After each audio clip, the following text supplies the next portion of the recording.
ಅಣ್ಣ ನಮಸ್ಕಾರ. ನಾನು ಮಂಜುನಾಥ್ ಅಂತ. ಹೇಳಿ ಸರ್. ನಾನೊಬ್ಬ ಯೂಟ್ಯೂಬ್ ಮತ್ತು ಇನ್ಸ್ಟಾಗ್ರಾಮ್ ಸ್ಟ್ರೀಟ್ ಫೋಟೋಗ್ರಾಫರು. ನಿಮಗೆ 2 ಫೋಟೋ ಕ್ಲಿಕ್ ಮಾಡ್ಬೋದಾ? ಏನು ಸರ್? ಇನ್ಸ್ಟಾಗ್ರಾಮ್ ಮತ್ತು ಯೂಟ್ಯೂಬಲ್ಲಿ ಸ್ಟ್ರೀಟ್ ಫೋಟೋಗ್ರಫಿ ಮಾಡ್ತೀನಿ. ಯಾರ್ಯಾರು ಕೆಲಸ ಮಾಡ್ತಾರೆ, ಡ್ರೈವರ್ಸು, ಆಂಬುಲೆನ್ಸ್ ಡ್ರೈವರು, ಎಣ್ಣೀರು ಹೊಡಿಯೋರ್ದು ಅದಾಗಿಲ್ಲ ನಿಮ್ಮದು. ಸ್ಮೈಲ್ ಮಾಡಬೇಕು, ಒಂದು ಥಮ್ಸ್ ಅಪ್ ಮಾಡಿ ಹಿಂಗೆ.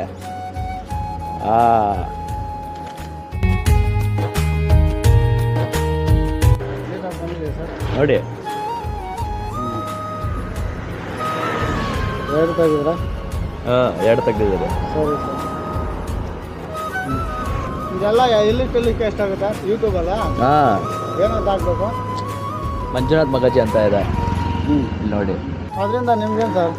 ನನ್ನ ಖುಷಿಗೋಸ್ಕರ ಮಾಡೋದು ಸರ್ ನಾನು. ಅದೇ ಒಬ್ಬರು ಖುಷಿ ಪಡ್ತಾರಲ್ಲ ಒಂದು ಫೋಟೋ ನೋಡಿ. ಇದು ನಾನು ಅಪ್ಪು ಸರ್ದು ಬ್ಯಾಚ್ ಮಾಡಿ